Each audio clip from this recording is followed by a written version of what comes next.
Hi, welcome to Cooking with Christie.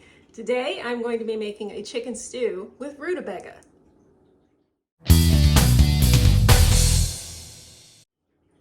So the original recipe for this actually doesn't even call for rutabaga. It calls for potato, which is a lot more normal, probably, in a stew. But the first time I made it, I don't know, I just thought, you know what? I feel like when I was younger, I used to like rutabaga. Like that was a vegetable. Mom used to fix it sometimes when we were little. I remembered liking it, and I just kind of remember thinking, I bet this would taste good in this stew. So I bought some rutabaga and I substituted it for the potato, and it was delicious. So I have been making it that way ever since. This is a super easy recipe. I'll show you how I do it. So we're gonna do this recipe in a Dutch oven. And the first thing we're gonna do, I've just got some oil in the pan. I use avocado oil. We're gonna heat this oil up, and then we are going to put in our chicken. While the chicken is browning, we're gonna season it to taste with salt and pepper. So I'll just do a couple little, grinds here of each. Now that our chicken is browned, we're gonna go ahead and add some carrots. I just bought these, crinkle cut carrots. So I'll just add a few of those. I'm going to add one chopped up onion as well into the pot. And we're gonna go ahead and add our rutabaga. Now the rutabaga, I went ahead and got cut for me. I don't know if you've ever tried to work with a rutabaga.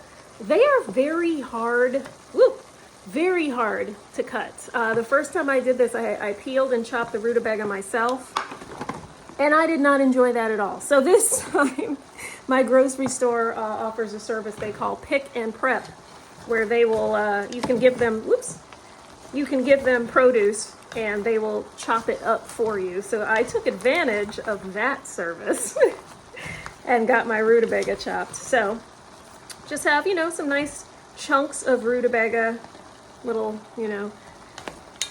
squares, cubes, whatever, rectangles.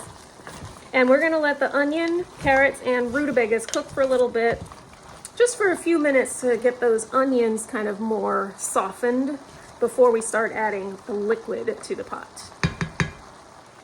Now that our onions have softened just a little bit, we're gonna add a half a cup of chicken stock. Now I use something called Better Than Bouillon. So I just kind of make the chicken broth with the bouillon stuff, add hot water to it and mix it up. So I've done that in this mug. That's half of it, because I'll need the other half of that shortly for the next step. But we just add that half a cup in here, and we just sort of scrape, make sure anything that might be on the bottom of the Dutch oven gets scraped up, those really lovely brown bits at the bottom of the Dutch oven. We want anything like that up. And then we're gonna let that sit for a second.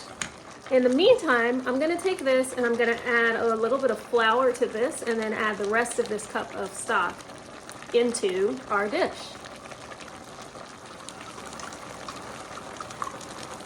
All right, here's our flour broth. We'll add that in as well. Give that a nice little stir, and our stew is starting to shape up. The original recipe calls for fresh garlic, but nah, I'm just gonna add a little bit of garlic powder instead. Easier that way, really. Okay. Then I need to start prepping I need 4 more cups of the chicken broth, so I'm gonna have to prepare that 1 cup at a time in my little mug here, but I'll add the rest of that liquid, and then it will be time to let this thing kind of sit and simmer. All right, all the liquid is in. Next step, we're gonna go ahead and add just a little bit more salt and pepper, again, to taste, and a bay leaf. Does anyone actually know what bay leaves do? Because I totally don't. All of these bay leaves are broken, so maybe I should add 1 and a piece. How about that? Bay leaf. They smell really good. I just bought this. Yum. This is already boiling, so what we're gonna do is reduce the heat to medium, and we're just gonna let that simmer for 25 minutes. Partially covered. Ta-da! There it is. This is basically the finished stew. The rutabaga have turned quite golden, and yeah, it's gonna be really good. So I'm gonna think I leave it on the heat for just a little while longer to let the liquid reduce just a little bit more. You can see that it's already reduced some from that line there. So we do have some reduction in liquid. So I'm gonna go ahead and let it reduce just a bit more because we do want a stew and not a soup.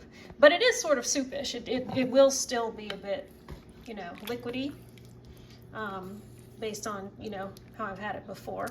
But I do want it to reduce just a little bit more than this. So I'm gonna leave it on uncovered now for, I don't know, maybe 15 or so more minutes.